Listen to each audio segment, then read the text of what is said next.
During my time as an EMT, EMT is an acronym for Emergency Medical Technician, I learned many valuable lessons and skills for my life. One in particular, the benefit of, acronyms.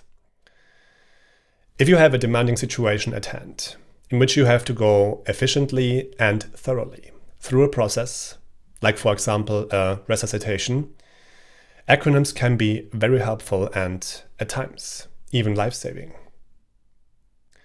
And so I thought a couple of months ago that it would be great to also have a simple and sticky acronym for the life of Muhammad, the so-called Prophet of Islam. Because in a very real sense, this knowledge is also a matter of life and death. Not just for the West on the one hand, but also for every single Muslim around the globe.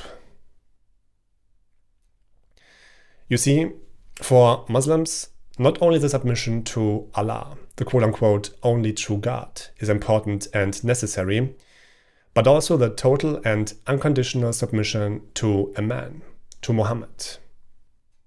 This is already hinted at in the Shahada, the Islamic creed. But the Quran gets much more explicit in this. For once, Surah 465 tells Muslims that they have to make Muhammad the judge in everything. There cannot be any discomfort in a true believer to the rulings of Muhammad. And Surah 33:21 goes on to tell Muslims that Muhammad is a good, an excellent, a beautiful example for the believers to follow. So, true Muslims, in the Quranic way of defining a true believer, do not really have a choice. Either they fully submit to the judgments and the example of Muhammad, which, when you visit Islamic Q&A forums, you will find to be difficult for at least some of them, or they simply don't. They cannot align themselves with the teachings and the example of Muhammad and are therefore out of Islam. This pattern of fully submitting to the teachings and the example of someone was, of course, not pioneered by Islam, but it was, and still is, similar to the one within Christianity. True Christians submit to the authority and the teachings of Jesus Christ. And it is our goal to emulate him, to become more and more like him. The same goes for Muslims in relation to Muhammad. So it is important to know this man, Muhammad, and what Islam's most trusted sources have to say about him. Especially since the influence of Islam on Western societies is a subject of ongoing discussions. And since the past has shown that we cannot trust our political leaders to do this in an honest, reasonable, and responsible manner, I believe that everybody who values the freedoms the West once had, and to a certain degree still has to offer, should know the basics about this man's life.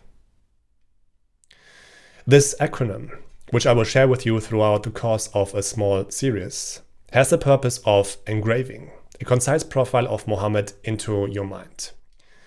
So you can, for once, become a passionate not-follower of Muhammad, since your values are most certainly at odds with his. And also you can ask your Muslim friends in the future, is this really an example you want to follow? Is this really the kind of a person you would allow to dictate what to believe and what to do? So let's get started with this acronym and let's make it sticky. Maybe you can recall the Mission Impossible movie series, in which the main character, Ethan Hunt, accomplishes, impossible missions. What is the name of the organization he is working for?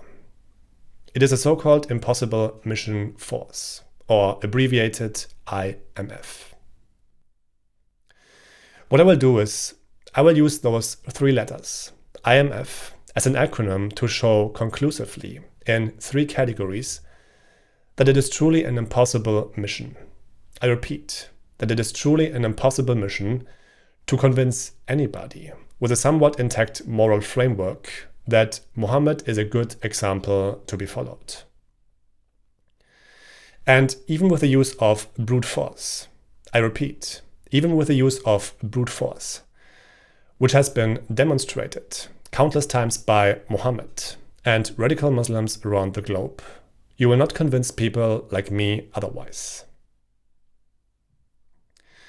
So the three categories of this IMF acronym are the following. I for influence, M for money, and F for the F word, which in our day and age is mostly used as a cuss word, totally detached from its meaning, but which, when you look it up in a dictionary, is just another vulgar expression to describe sexual intercourse. Since Muhammad, and therefore also his companions, used language which was, at times, equally or even more vulgar, I think this F word is quite fitting. I will not speak it out though. You will know what I'm referring to when I say the F word in the context of the IMF acronym. To each category of this acronym, I will dedicate one episode.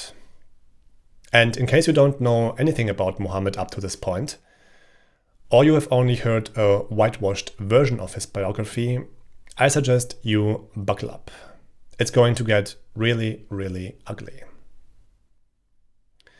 In the last episode, since I want to finish this series on a positive note, I will draw the contrast between Muhammad on the one side and Jesus on the other. A contrast which couldn't be more stark. And since it is commonly said that contrast is the mother of clarity, I hope that this contrast will bring some clarity to you, who really is a good example to be followed. Until next time, God bless.